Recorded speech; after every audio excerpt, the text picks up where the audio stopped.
Listen to me, please. You're like me, a Homo sapiens. A wise human. Life, a miracle in the universe, appeared around 4 billion years ago.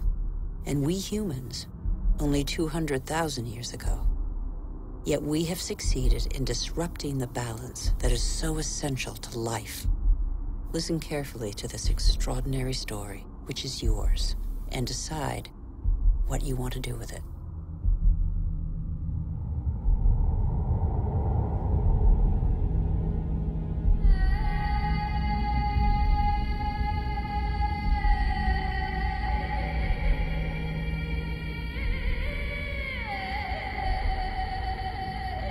These are traces of our origins. At the beginning, our planet was no more than a chaos of fire. A cloud of agglutinated dust particles, similar to so many similar clusters in the universe. Yet this was where the miracle of life occurred.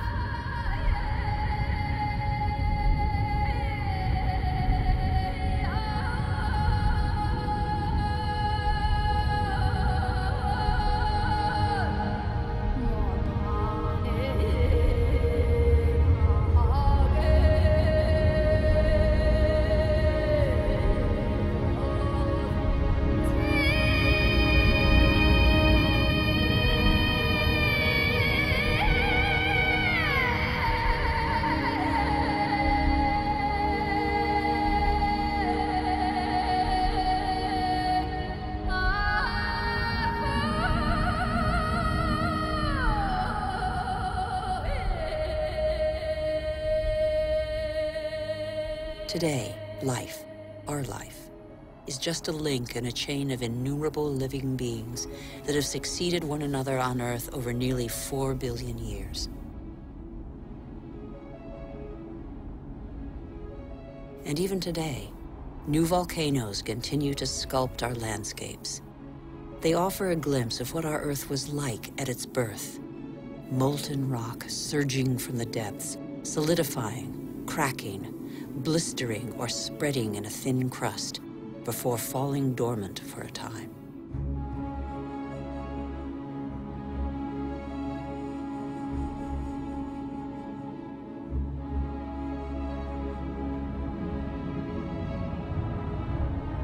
These wreaths of smoke curling from the bowels of the Earth bear witness to the Earth's original atmosphere, an atmosphere devoid of oxygen. A dense atmosphere, thick with water vapor, full of carbon dioxide. A furnace.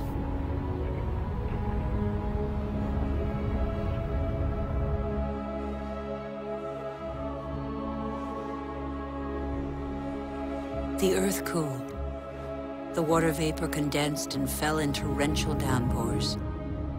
At the right distance from the sun, not too far, not too near, the Earth's perfect balance enabled it to conserve water in liquid form. The water cut channels.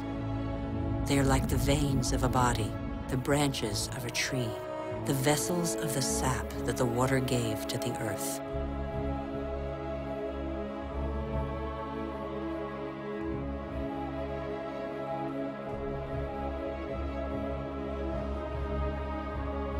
The rivers tore minerals from the rocks and gradually added them to the fresh water of the oceans. And the oceans became heavy with salt.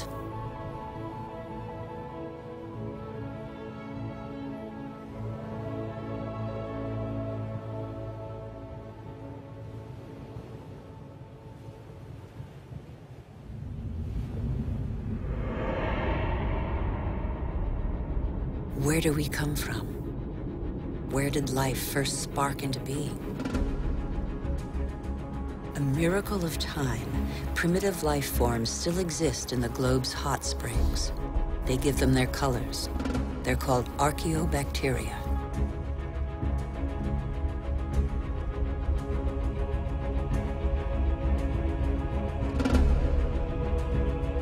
They all feed off the Earth's heat. All except the cyanobacteria, or blue-green algae. They alone have the capacity to turn to the sun to capture its energy. They are a vital ancestor of all yesterday's and today's plant species. These tiny bacteria and their billions of descendants changed the destiny of our planet. They transformed its atmosphere.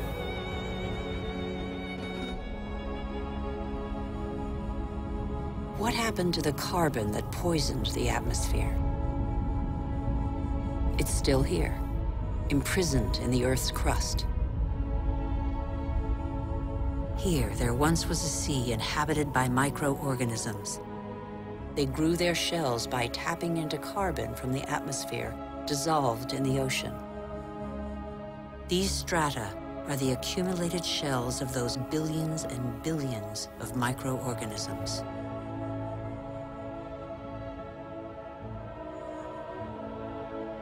Thanks to them, the carbon drained from the atmosphere and other life forms could develop. It is life that altered the atmosphere. Plant life fed off the sun's energy, which enabled it to break apart the water molecule and take the oxygen. And oxygen filled the air. The Earth's water cycle is a process of constant renewal. Waterfalls, water vapor, clouds, rain, springs, rivers, seas, oceans, glaciers. The cycle is never broken. There's always the same quantity of water on Earth. All the successive species on Earth have drunk the same water. The astonishing matter that is water, one of the most unstable of all. It takes a liquid form as running water, gaseous as vapor, or solid as ice. In Siberia, the frozen surfaces of the lakes in winter contain the traces of the forces that water deploys when it freezes. Lighter than water, the ice floats. It forms a protective mantle against the cold, under which life can go on.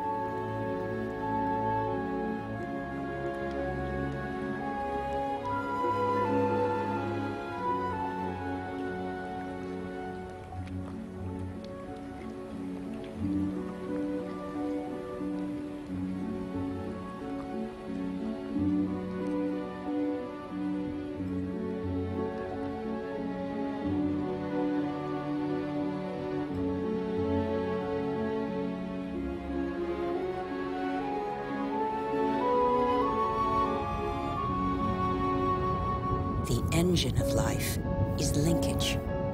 Everything is linked. Nothing is self-sufficient. Water and air are inseparable, united in life and for our life on Earth. Sharing is everything.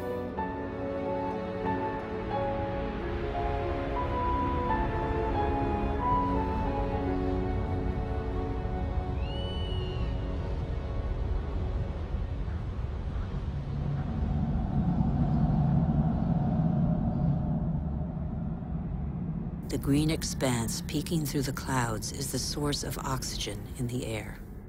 70% of this gas, without which our lungs cannot function, comes from the algae that tint the surface of the oceans. Our Earth relies on a balance in which every being has a role to play and exists only through the existence of another being. A subtle, fragile harmony that is easily shattered.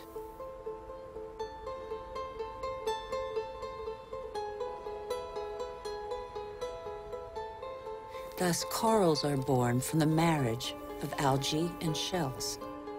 Coral reefs cover less than 1% of the ocean floor, but they provide a habitat for thousands of species of fish, mollusks, and algae. The equilibrium of every ocean depends on them.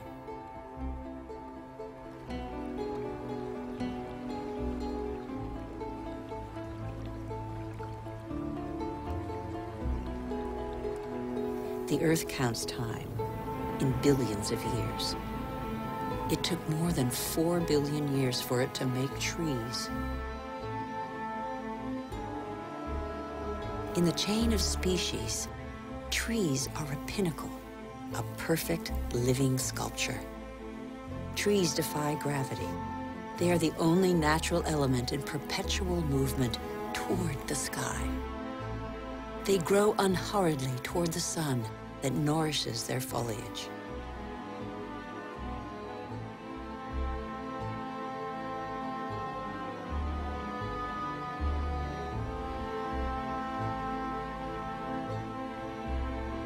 They have inherited from those minuscule cyanobacteria the power to capture light's energy. They store it and feed off it, turning it into wood and leaves, which then decompose into a mixture of water, mineral, vegetable, and living matter. And so, gradually, soils are formed.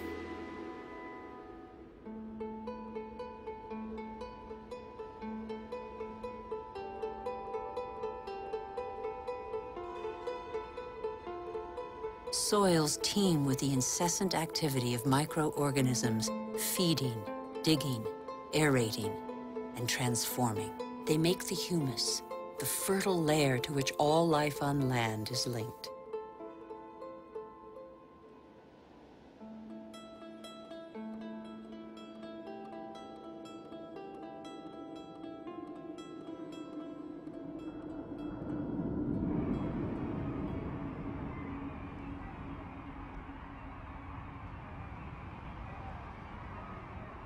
What do we know about life on Earth?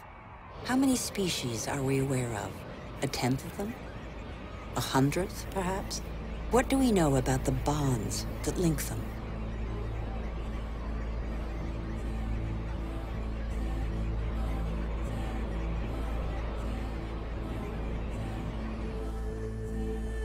The Earth is a miracle.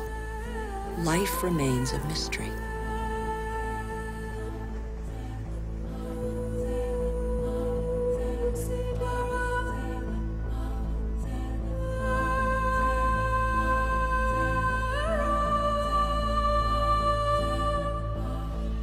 Families of animals form, united by customs and rituals that are handed down through the generations.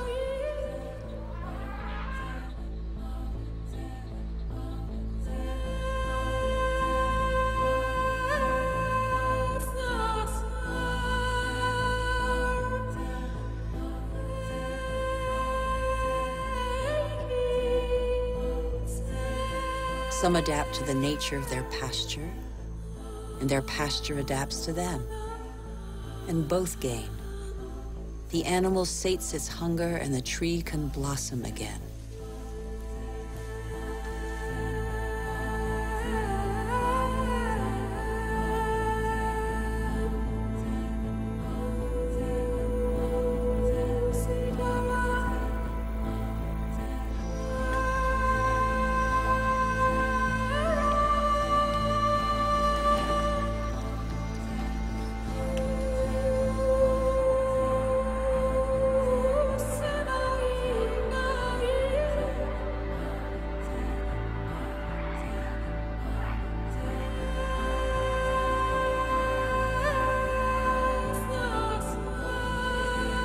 In the great adventure of life on Earth, every species has a role to play. Every species has its place. None is futile or harmful. They all balance out.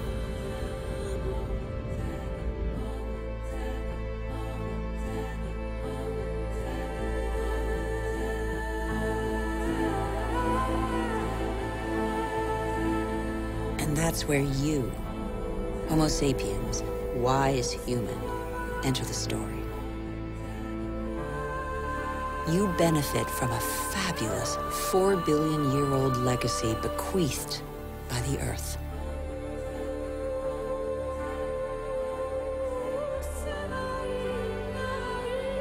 You're only 200,000 years old, but you have changed the face of the world. despite your vulnerability, you have taken possession of every habitat and conquered swaths of territory like no other species before you.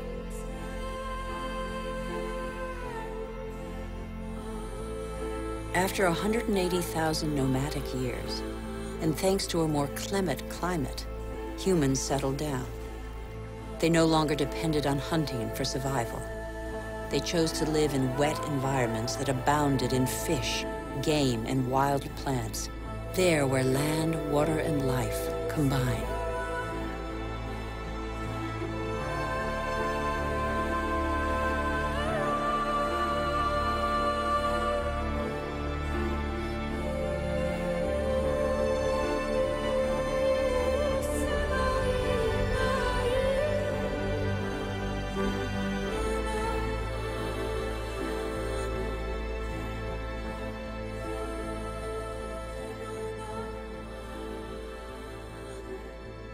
Even today, the majority of humankind lives on the continent's coastlines or the banks of rivers and lakes.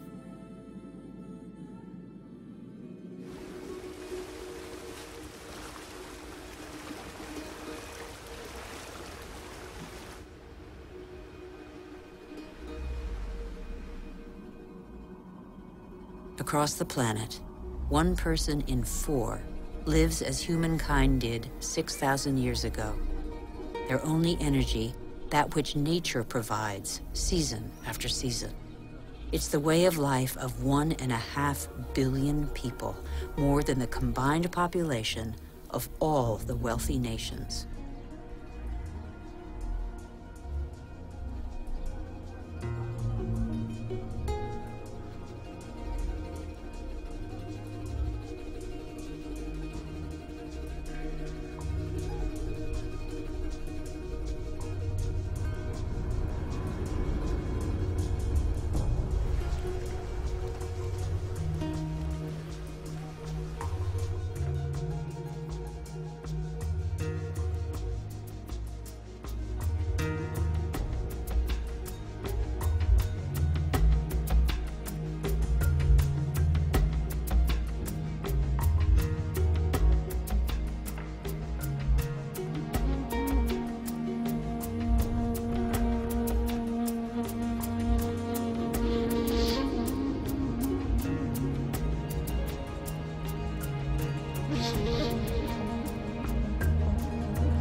But life expectancy is short, and hard labor takes its toll.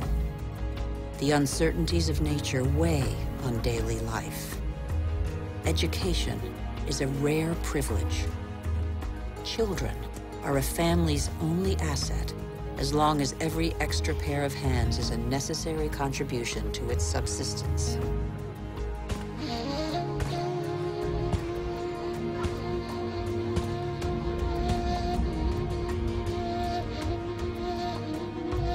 Humanity's genius is to have always had a sense of its weakness.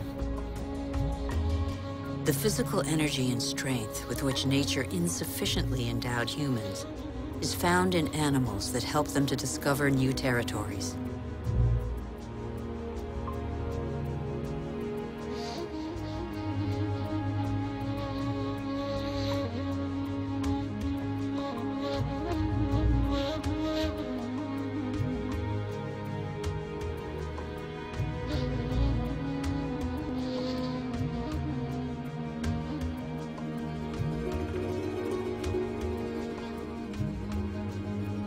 But how can you conquer the world on an empty stomach? The invention of agriculture turned our history on end. It was less than 10,000 years ago. Agriculture was our first great revolution.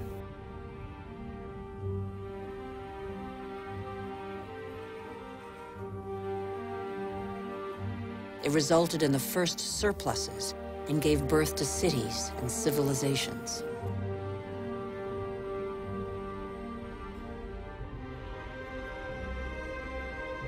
The memory of thousands of years scrabbling for food faded. Having made grain the yeast of life, We multiplied the number of varieties and learned to adapt them to our soils and climates.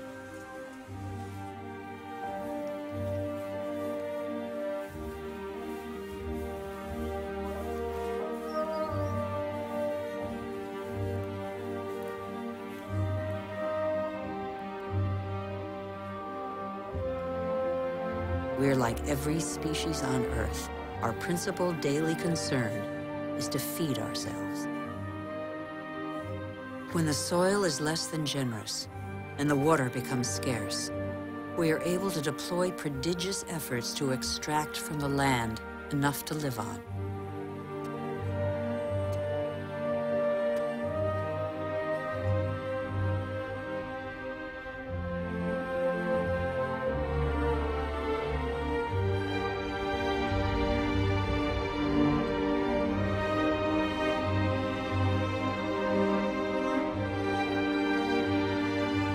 Humans shape the land with the patience and devotion that the earth demands in an almost sacrificial ritual performed over and over.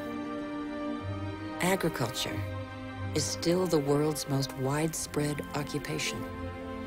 Half of humankind tills the soil, over 3/4 of them by hand.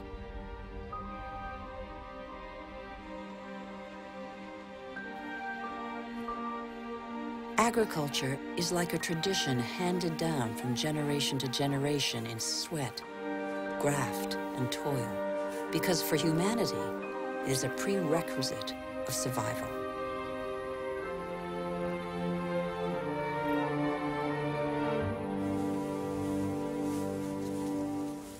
But after relying on muscle power for so long, humankind found a way to tap into the energy buried deep in the earth.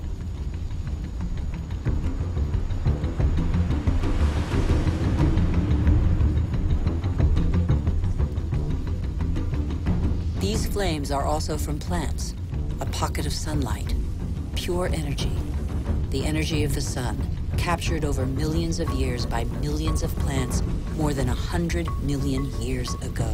It's coal, it's gas, and above all, it's oil.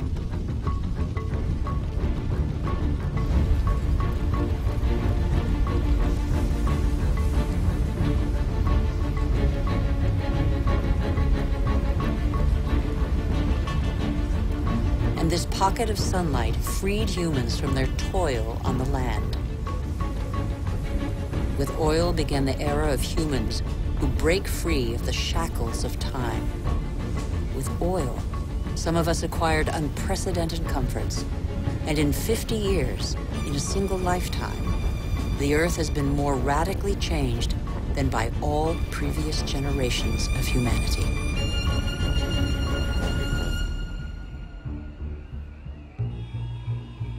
Faster and faster. In the last 60 years, the Earth's population has almost tripled, and over 2 billion people have moved to the cities. Faster and faster. Shenzhen in China, with its hundreds of skyscrapers and millions of inhabitants, was just a small fishing village barely 40 years ago. Faster and faster. In Shanghai, 3,000 towers and skyscrapers have been built in 20 years. Hundreds more are under construction. Today, over half of the world's 7 billion inhabitants live in cities.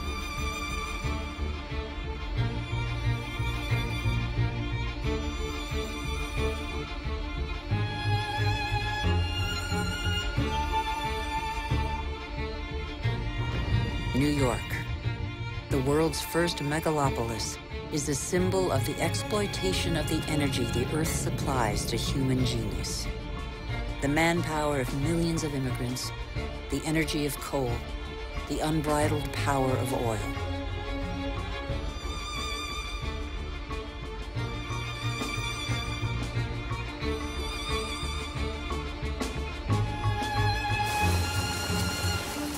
America was the first to harness the phenomenal, revolutionary power of black gold. In the fields, machines replaced men. a liter of oil generates as much energy as 100 pairs of hands in 24 hours. In the United States, only 3 million farmers are left. They produce enough grain to feed 2 billion people. But most of that grain is not used to feed people. Here, and in all other industrialized nations, it's transformed into livestock feed or biofuels.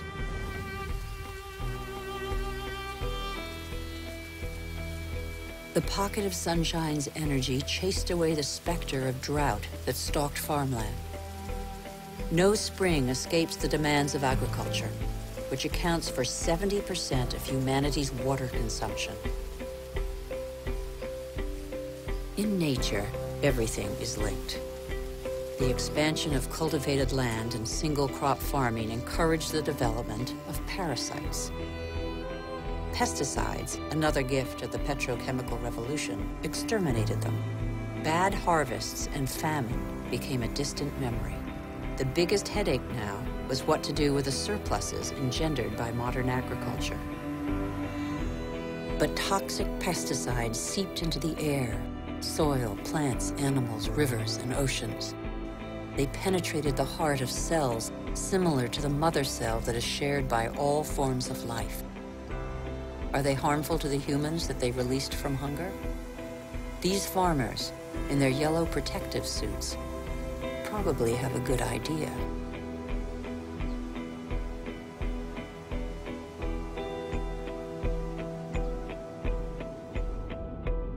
Then came fertilizers, another petrochemical discovery. They produced unprecedented results on plots of land thus far ignored.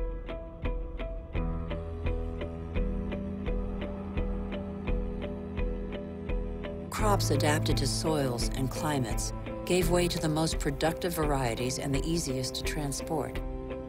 And so, in the last century, 3/4 of the varieties developed by farmers over thousands of years have been wiped out.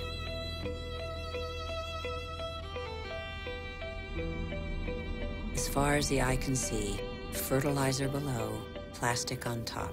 The greenhouses of Almeria in Spain are Europe's vegetable garden. A city of uniformly sized vegetables waits every day for the hundreds of trucks that will take them to the continent's supermarkets. The more a country develops, the more meat its inhabitants consume. How can growing worldwide demand be satisfied without recourse to concentration camp-style cattle farms? Faster and faster, like the life cycle of livestock which may never see a meadow. Manufacturing meat faster than the animal has become a daily routine. In these vast food lots trampled by millions of cattle, not a blade of grass grows. A fleet of trucks from every corner of the country brings in tons of grain, soy meal, and protein-rich granules that will become tons of meat.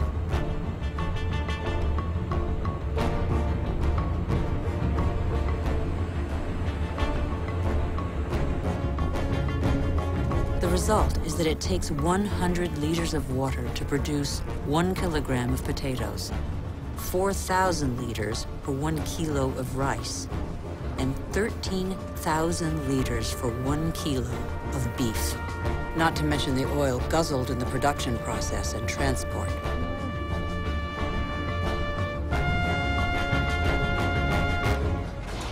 Our agriculture has become oil-powered. It feeds twice as many humans on Earth, but has replaced diversity with standardization. It has offered many of us comforts we could only dream of, but it makes our way of life totally dependent on oil. This is the new measure of time. Our world's clock now beats to the rhythm of these indefatigable machines tapping into the pocket of sunlight. The whole planet is attentive to these metronomes of our hopes and illusions. The same hopes and illusions that proliferate along with our needs, increasingly insatiable desires and profligacy. We know that the end of cheap oil is imminent, but we refuse to believe it. For many of us, the American dream is embodied by a legendary name, Los Angeles. In this city that stretches over 100 kilometers, the number of cars is almost equal to the number of inhabitants. Here, energy puts on a fantastic show every night.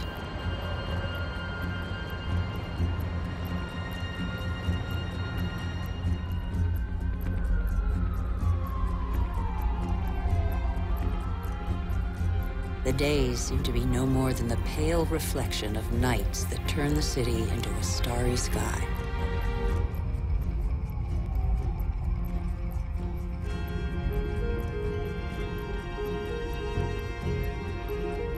Faster and faster.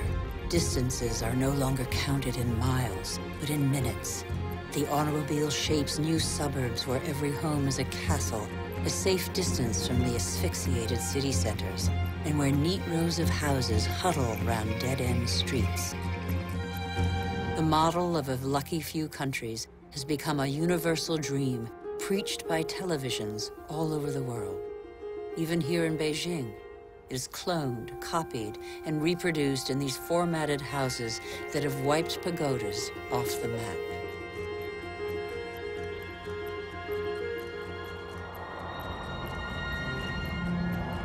The automobile has become the symbol of comfort and progress. If this model were followed by every society, the planet wouldn't have 900 million vehicles as it does today, but 5 billion. Faster and faster. The more the world develops, the greater its thirst for energy. Everywhere, machines dig, bore, and rip from the earth the pieces of stars buried in its depths since its creation. Minerals.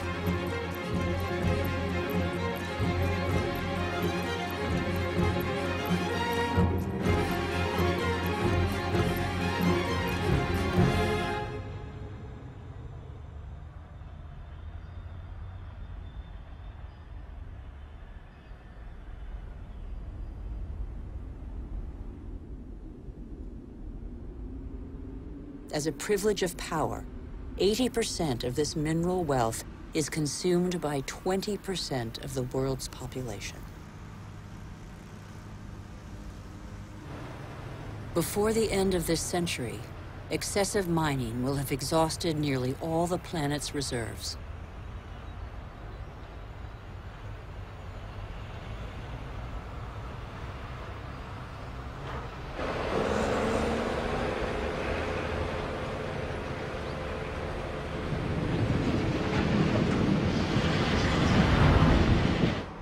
Faster and faster. Shipyards churn out oil tankers, container ships, and gas tankers to cater for the demands of globalized industrial production. Most consumer goods travel thousands of kilometers from the country of production to the country of consumption. Since 1950, the volume of international trade has increased 20 times over.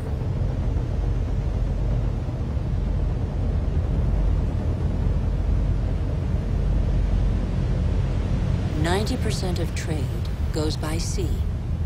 500 million containers are transported every year, headed for the world's major hubs of consumption, such as Dubai. Dubai is a sort of culmination of the Western model, a country where the impossible becomes possible, building artificial islands in the sea, for example. Dubai has few natural resources, but with the money from oil, it can bring millions of tons of material and workers from all over the planet. Dubai has no farmland, but it can import food. Dubai has no water, but it can afford to expend immense amounts of energy to desalinate seawater and build the highest skyscrapers in the world. Dubai has endless sun, but no solar panels. It is the totem to total modernity that never fails to amaze the world.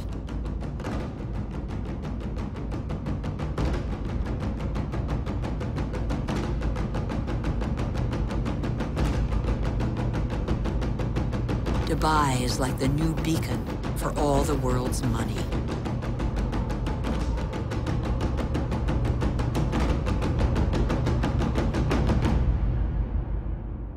Nothing seems further removed from nature than Dubai, although nothing depends on nature more than Dubai. Dubai is a sort of culmination of the Western model. We haven't understood that we're depleting what nature provides.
Since 1950, fishing catches have increased five-fold, from 18 to 100 million metric tons a year.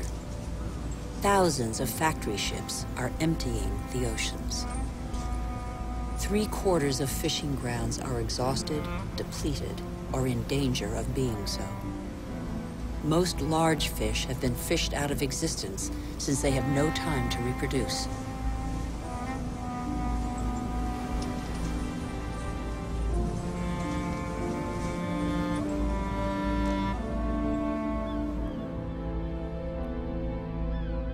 We are destroying the cycle of a life that was given to us.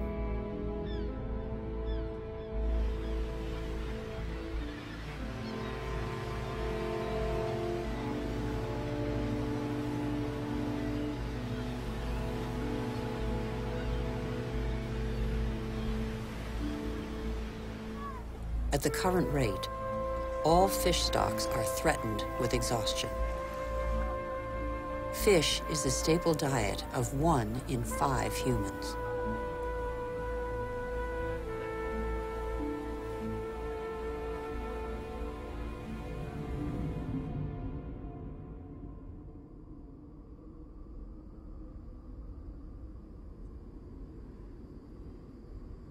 We have forgotten that resources are scarce. 500 million humans live in the world's desert lands, more than the combined population of Europe. They know the value of water. They know how to use it sparingly. Here, they depend on wells replenished by fossil water, which accumulated underground in the days when it rained on these deserts, 25,000 years ago.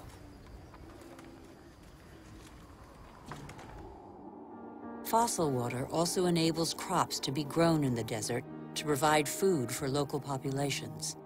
The field's circular shape derives from the pipes that irrigate them around a central pivot. But there is a heavy price to pay. Fossil water is a non-renewable resource.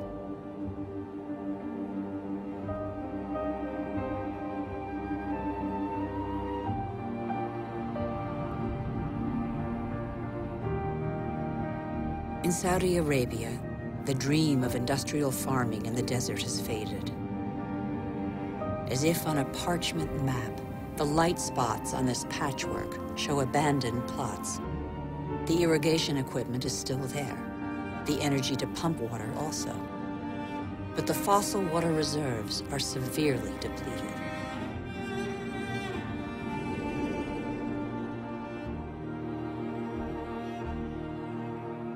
Israel turned the desert into arable land.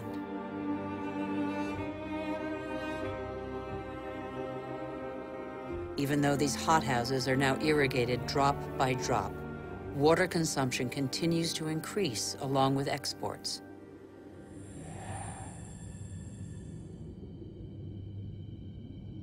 the once mighty River Jordan is now just a trickle.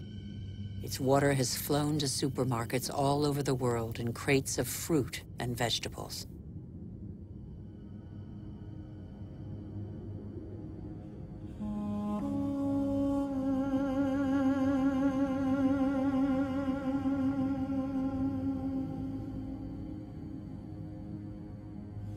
The Jordan's fate is not unique. Across the planet, one major river in 10 no longer flows into the sea for several months of the year.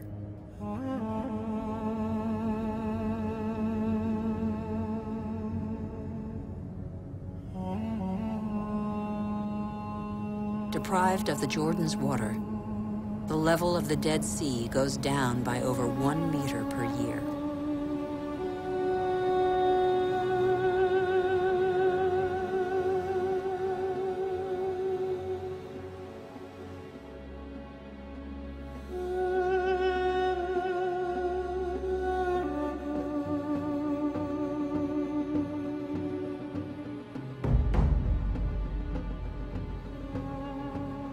India risks being the country that suffers most from the lack of water in the coming century.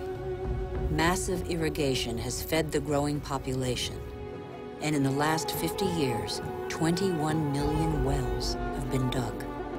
In many parts of the country, the drill has to sink ever deeper to hit water. In western India, 30% of wells have been abandoned.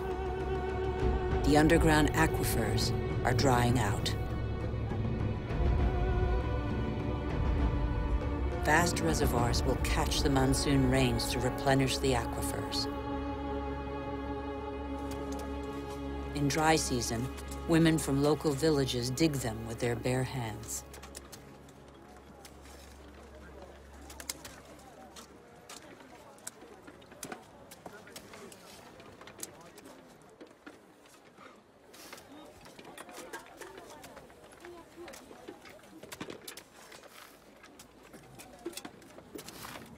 Thousands of kilometers away, 800 to 1,000 liters of water are consumed per person per day. Las Vegas was built out of the desert. Millions of people live there. Thousands more arrive every month. The inhabitants of Las Vegas are among the biggest consumers of water in the world.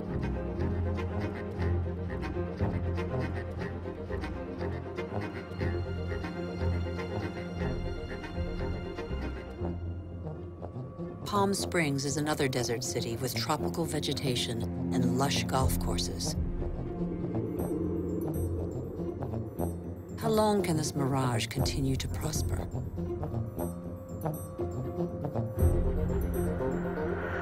The Earth cannot keep up. The Colorado River, which brings water to these cities, is one of those rivers that no longer reaches the sea. Water levels in the catchment lakes along its course are plummeting.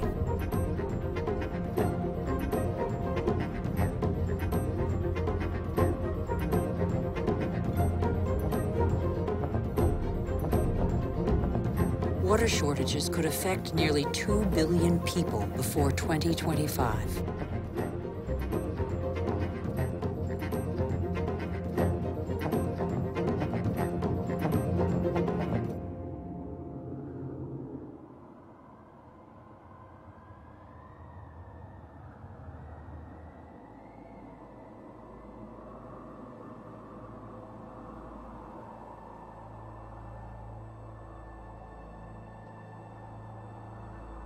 The wetlands represent 6% of the surface of the planet. Under their calm water lies a veritable factory where plants and microorganisms patiently filter the water and digest all the pollution. These marshes are indispensable environments for the regeneration and purification of water. They are sponges that regulate the flow of water. They absorb it in the wet season and release it in the dry season.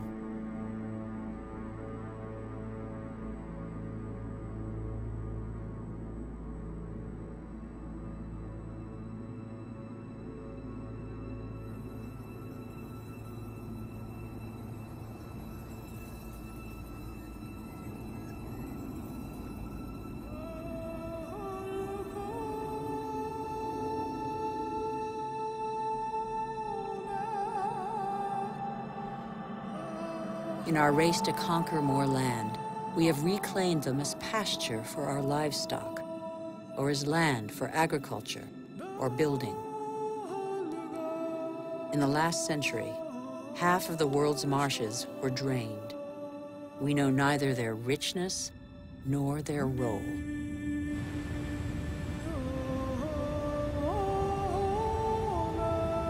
All living matter is linked.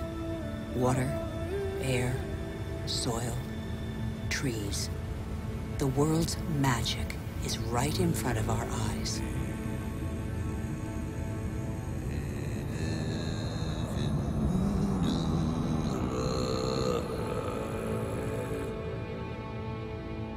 Trees breathe groundwater into the atmosphere as light mist.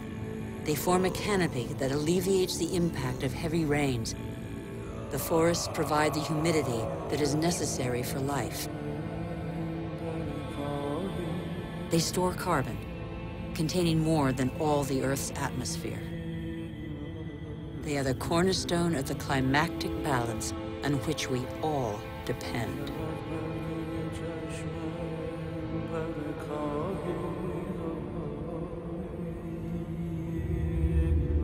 The trees of the primary forests provide a habitat for 3/4 of the planet's biodiversity. That's to say, of all life on Earth.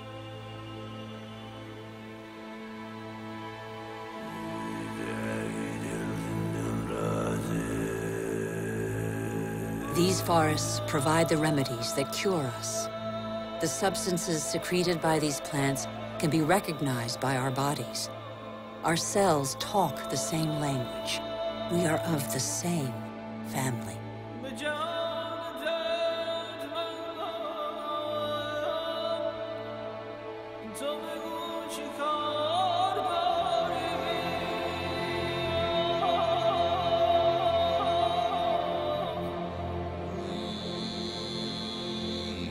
But in barely 40 years, the world's largest rainforest, the Amazon, has been reduced by 20%.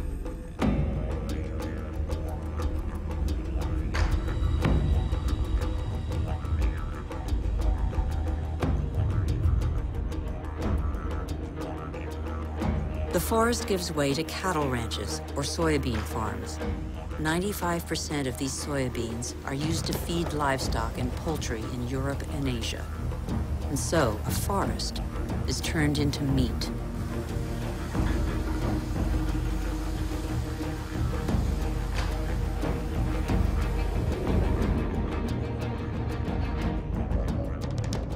Barely 20 years ago, Borneo, the 4th largest island in the world, was covered by a vast primary forest.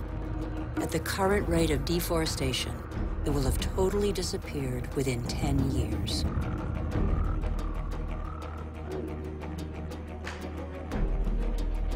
Living matter bonds water, air, earth, and the sun. In Borneo, this bond has been broken in what was one of the Earth's greatest reservoirs of biodiversity.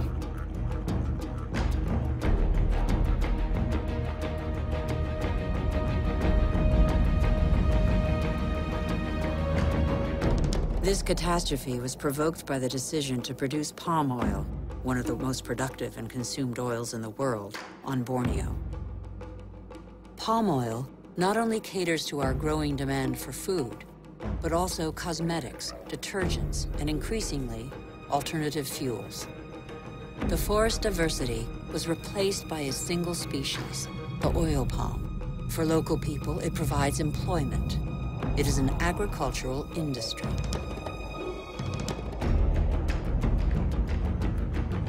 Another example of massive deforestation is the eucalyptus. Eucalyptus is used to make paper pulp. Plantations are growing as demand for paper has increased 5-fold in 50 years. One forest does not replace another forest. At the foot of these eucalyptus trees, nothing grows because their leaves form a bed that is toxic for most other plants.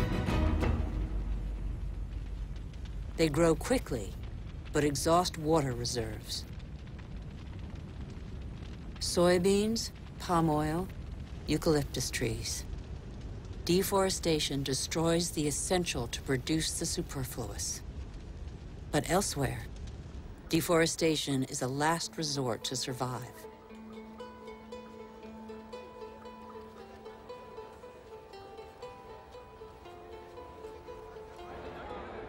Over 2 billion people, almost a third of the world's population, still depend on charcoal. In Haiti, one of the world's poorest countries, charcoal is one of the population's main consumables. Once the pearl of the Caribbean, Haiti can no longer feed its population without foreign aid.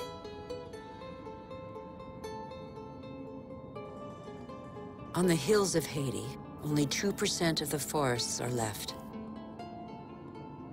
Stripped bare, nothing holds the soils back. The rainwater washes them down the hillsides as far as the sea. What's left is increasingly unsuitable for agriculture.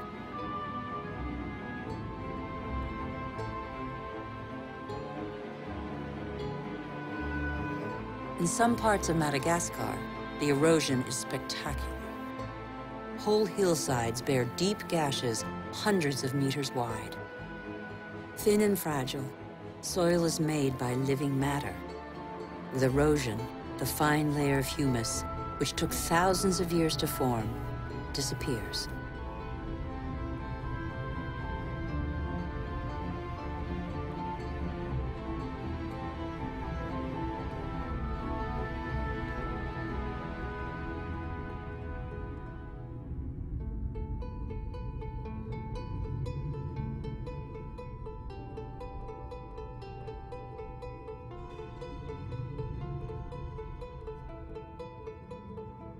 Here's one theory of the story of the Rapa Nui, the inhabitants of Easter Island, that could perhaps give us pause for thought. Living on the most isolated island in the world, the Rapa Nui exploited their resources until there was nothing left. Their civilization did not survive. On these lands stood the highest palm trees in the world. They have disappeared. The Rapa Nui chopped them all down for lumber. They then had to face widespread soil erosion. The Rapa Nui could no longer go fishing. There were no trees to build canoes.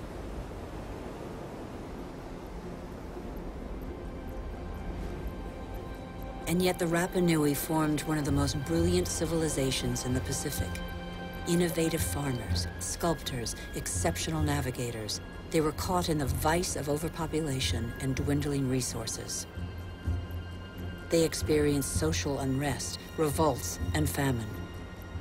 Many did not survive the cataclysm.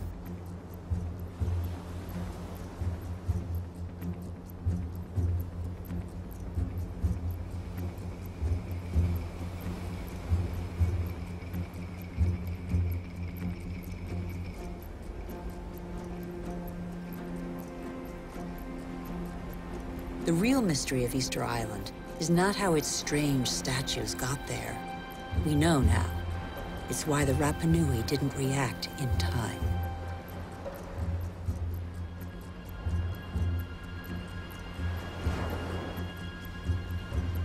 It's only one of a number of theories, but it has particular relevance to us today.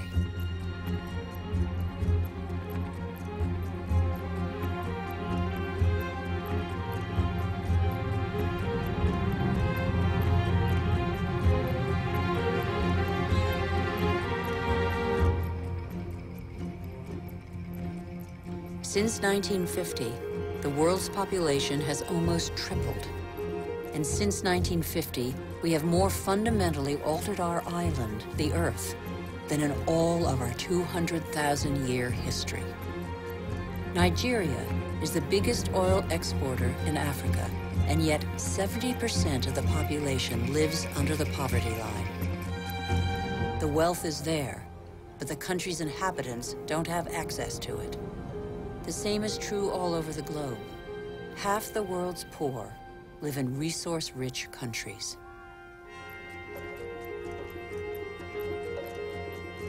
Our mode of development has not fulfilled its promises. in 50 years, the gap between rich and poor has grown wider than ever. Today, half the world's wealth is in the hands of the richest 2% of the population.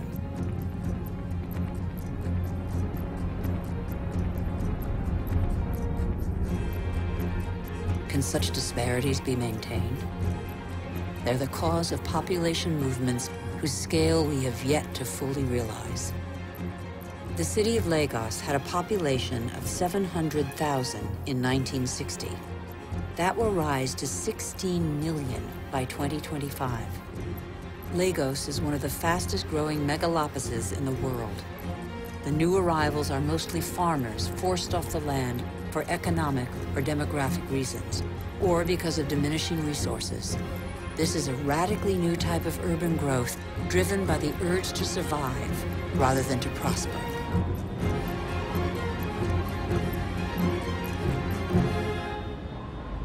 Every week, over 1 million people swell the populations of the world's cities.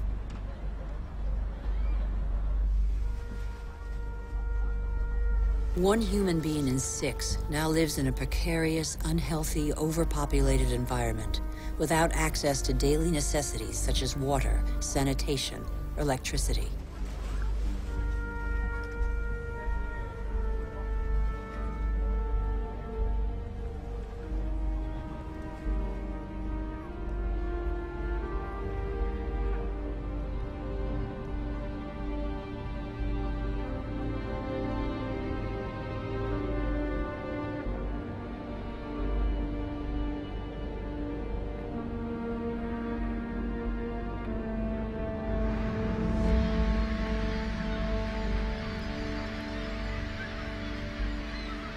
Hunger is spreading once more. It affects nearly 1 billion people.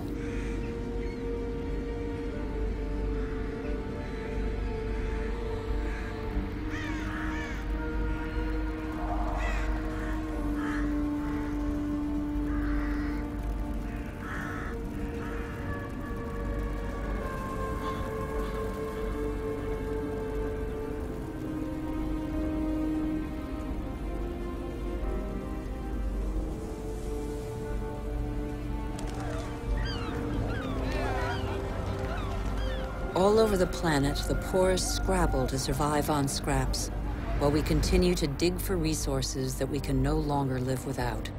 We look farther and farther afield, in previously unspoilt territory, and in regions that are increasingly difficult to exploit.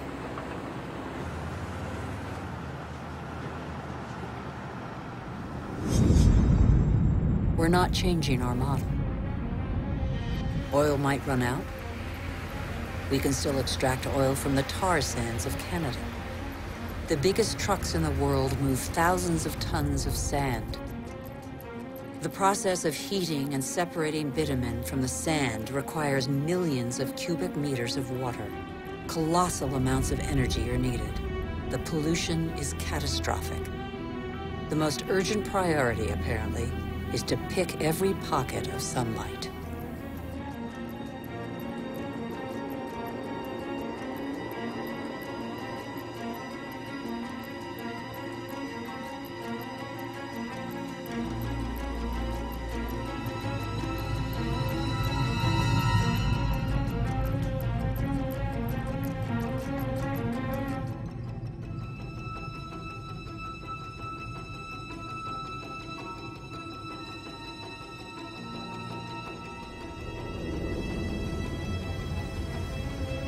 Our oil tankers are getting bigger and bigger. Our energy requirements are constantly increasing. We try to power growth like a bottomless oven that demands more and more fuel.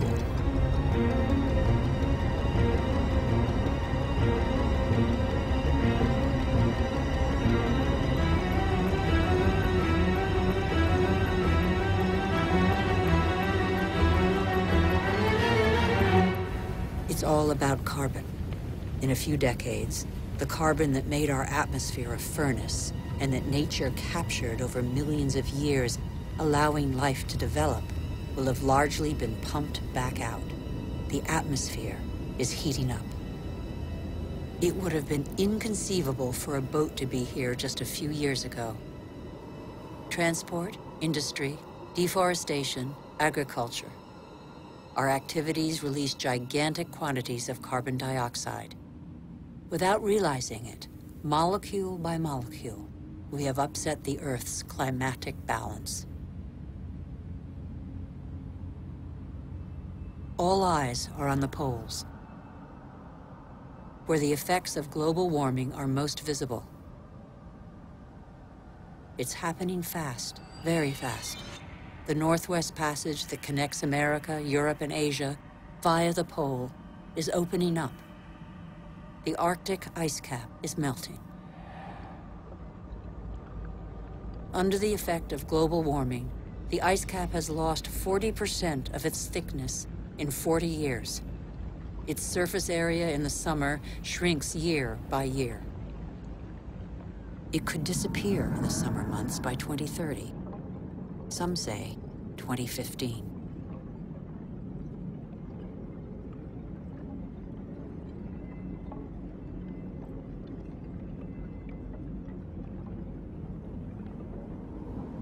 The sunbeams that the ice sheet previously reflected back now penetrate the dark water, heating it up. The warming process gathers pace.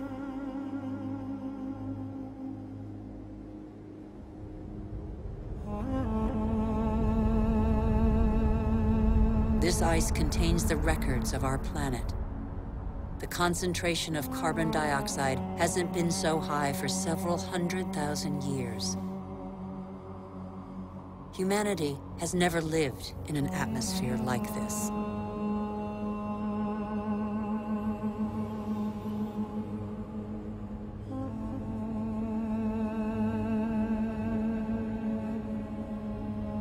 Is excessive exploitation of our resources threatening the lives of every species? Climate change accentuates the threat. By 2050, a quarter of the Earth's species could be threatened with extinction. In these polar regions, the balance of nature has already been disrupted.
Around the North Pole, the ice cap has lost 30% of its surface area in 30 years. But as Greenland rapidly becomes warmer, the fresh water of a whole continent flows into the salt water of the oceans.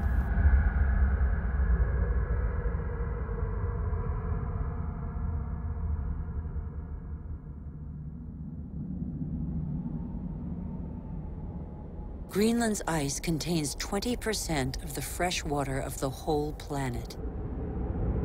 If it melts, sea levels will rise by nearly 7 meters.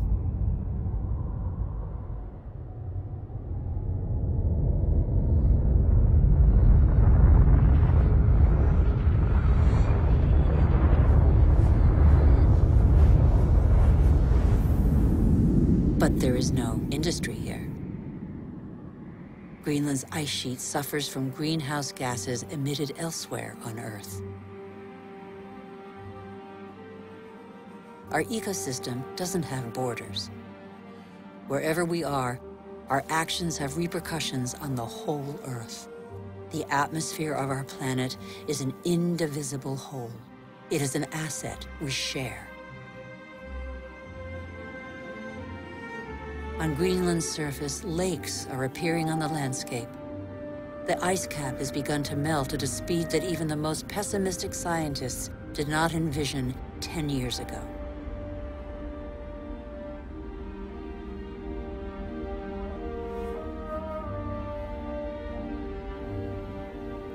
More and more of these glacier-fed rivers are merging together and burrowing through the surface.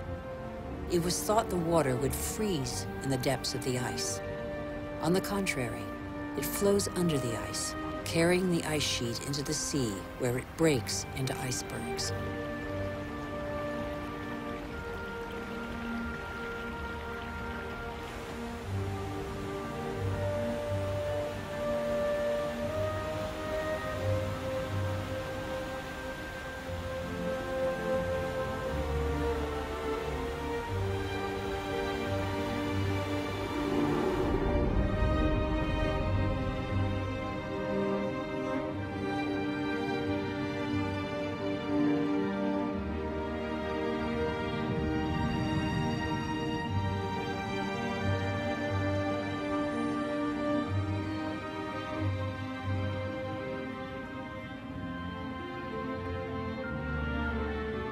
As the fresh water of Greenland's ice sheet gradually seeps into the salt water of the oceans, low-lying lands around the globe are threatened.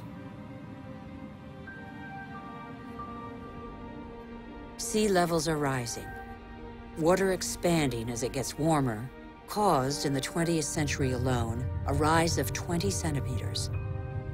Everything becomes unstable. Coral reefs, for example, are extremely sensitive to the slightest change in water temperature. 30% have disappeared.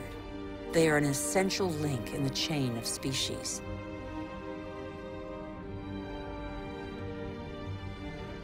In the atmosphere, the major wind streams are changing direction. Rain cycles are altered. The geography of climates is modified.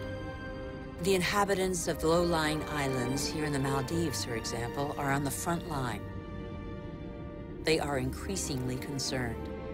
Some are already looking for new, more hospitable lands.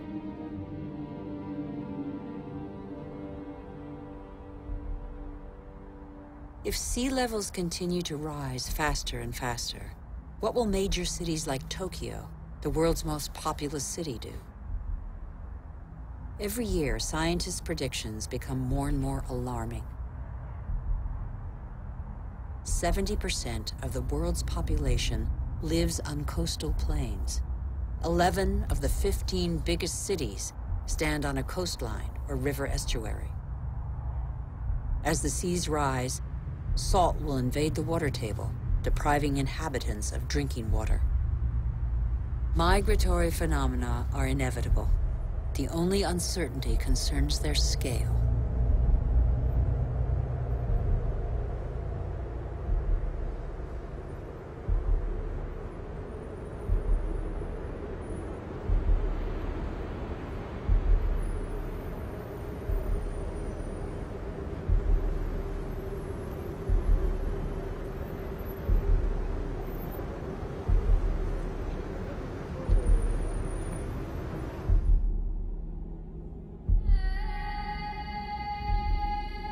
In Africa, Mount Kilimanjaro is unrecognizable.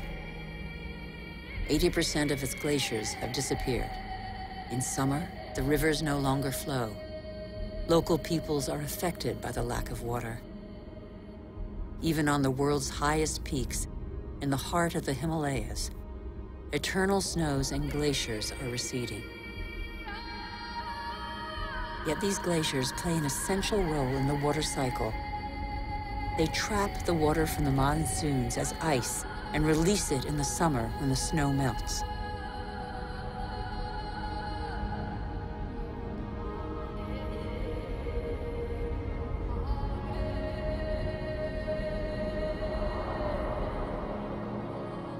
The glaciers of the Himalayas are the source of all the great Asian rivers, the Indus, Ganges, Mekong, Yangtze Kiang. 2 billion people depend on them for drinking water and to irrigate their crops, as in Bangladesh. On the delta of the Ganges and Brahmaputra, Bangladesh is directly affected by the phenomena occurring in the Himalayas and at sea level. This is one of the most populous and poorest countries in the world. It is already hit by global warming. The combined impact of increasingly dramatic floods and hurricanes could make a third of its landmass disappear. When populations are subjected to these devastating phenomena, they eventually move away.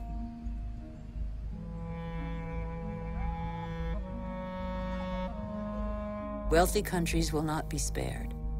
Droughts are occurring all over the planet. In Australia, half of farmland is already affected.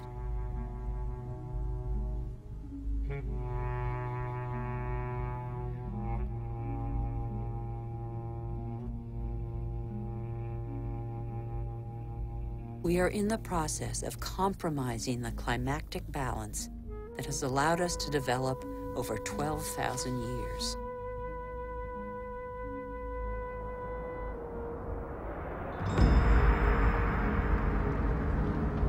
More and more wildfires encroach on major cities.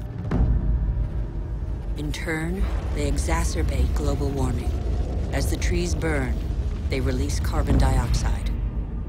The system that controls our climate has been severely disrupted. The elements on which it relies have been disrupted.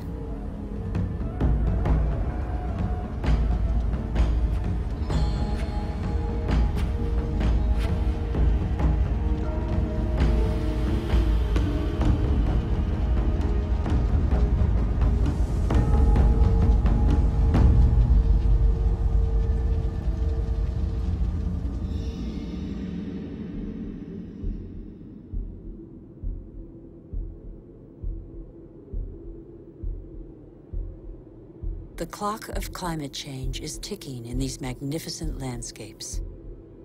Here in Siberia and elsewhere across the globe, it is so cold that the ground is constantly frozen. It's known as permafrost. Under its surface lies a climactic time bomb: methane, a greenhouse gas 20 times more powerful than carbon dioxide.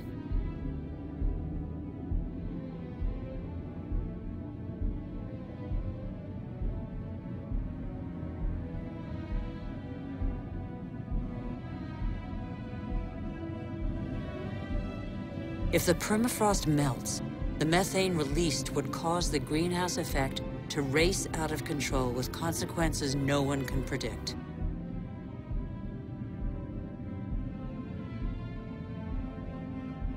We would literally be in unknown territory.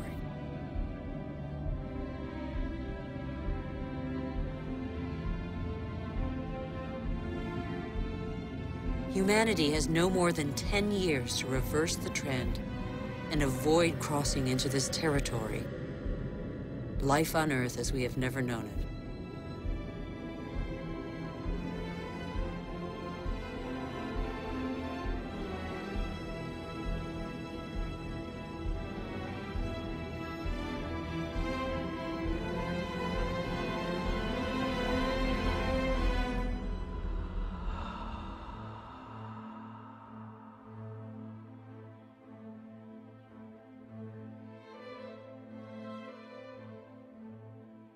We have created phenomena we cannot control. Since our origins, water, air, and forms of life are intimately linked. But recently, we have broken those links. Let's face the facts. We must believe what we know. All that we have just seen is a reflection of human behavior. We have shaped the Earth in our image.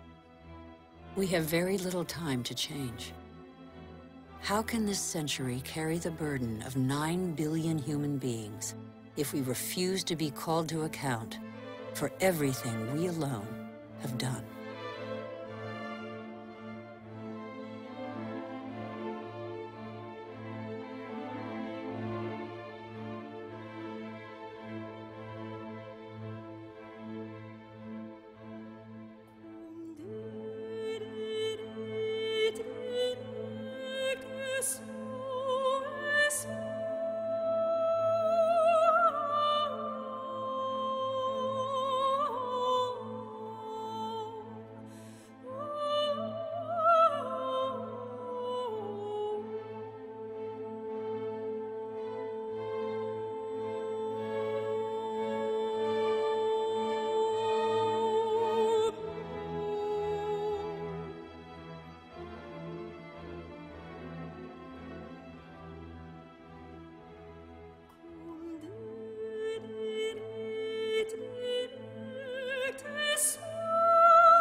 The cost of our actions is high.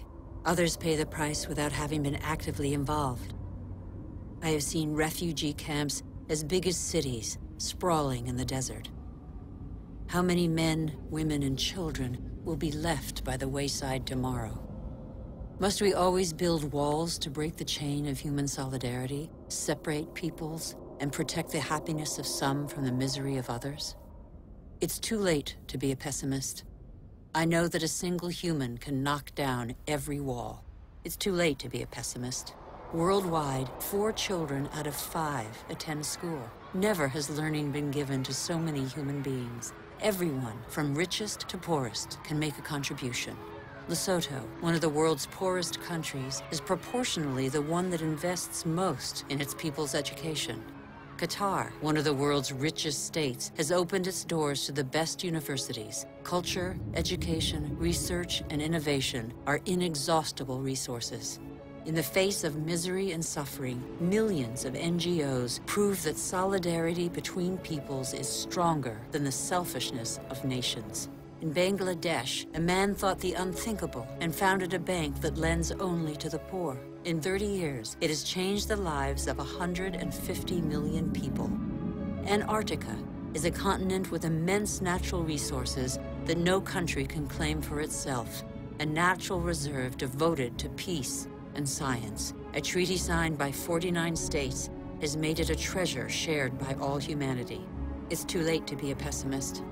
Governments have acted to protect nearly 2% of the world's territorial waters. It's not much, but it's 2 times more than 10 years ago. The first natural parks were created just over a century ago. They cover over 13% of the continents. They create spaces where human activity is in step with the preservation of species, soils, and landscapes. This harmony between humans and nature can become the rule, no longer the exception. In the United States, New York has realized that nature does for us. These forests and lakes supply all the drinking water the city needs.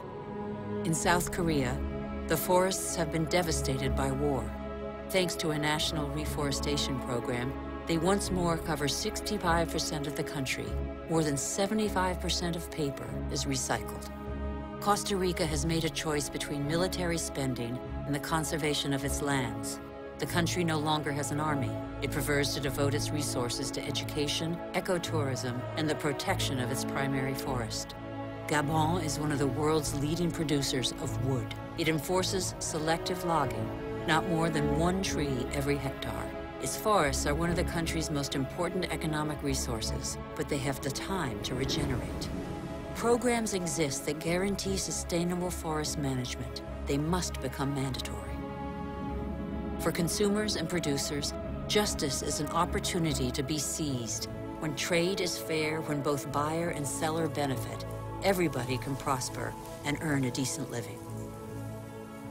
How can there be justice and equity between people whose only tools are their hands and those who harvest their crops with a machine and state subsidies? Let's be responsible consumers. Think about what we buy. It's too late to be a pessimist. I've seen agriculture on a human scale. It can feed the whole planet if meat production doesn't take the food out of people's mouths. I have seen fishermen who take care of what they catch and care for the riches of the ocean. I have seen houses producing their own energy. 5,000 people live in the world's first ever eco-friendly district in Freiburg, Germany. Other cities partner the project. Mumbai is the 1,000th to join them. The governments of New Zealand, Iceland, Austria, Sweden, and other nations have made the development of renewable energy sources a top priority. I know that 80% of the energy we consume comes from fossil energy sources. Every week, 2 new coal-fired generating plants are built in China alone. But I have also seen, in Denmark, a prototype of a coal-fired plant that releases its carbon into the soil rather than the air. A solution for the future? Nobody knows yet. I have seen in Iceland an electricity plant powered by the Earth's heat, geothermal power. I have seen a sea snake lying on the swell to absorb the energy of the waves and produce electricity. I have seen wind farms off the coast of Denmark that produce 20% of the country's electricity. The USA, China, India, Germany, and Spain are the biggest investors in renewable energy. They have already created over 2.5 million jobs. Where on earth doesn't the wind blow? I have seen desert expanses baking in the sun. Everything on Earth is linked, and the Earth is linked to the sun, its original energy source.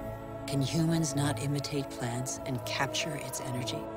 In 1 hour, the sun gives the Earth the same amount of energy as that consumed by all humanity in 1 year. As long as the Earth exists, the sun's energy will be inexhaustible. All we have to do is stop drilling the Earth and start looking to the sky. All we have to do is learn to cultivate the sun.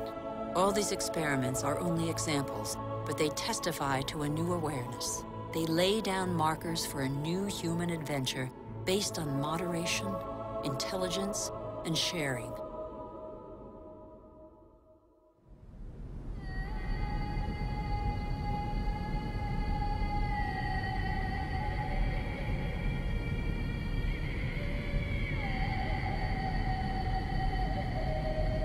It's time to come together. What's important is not what's gone, but what remains. We still have half the world's forests, thousands of rivers, lakes, and glaciers, and thousands of thriving species. We know that the solutions are there today.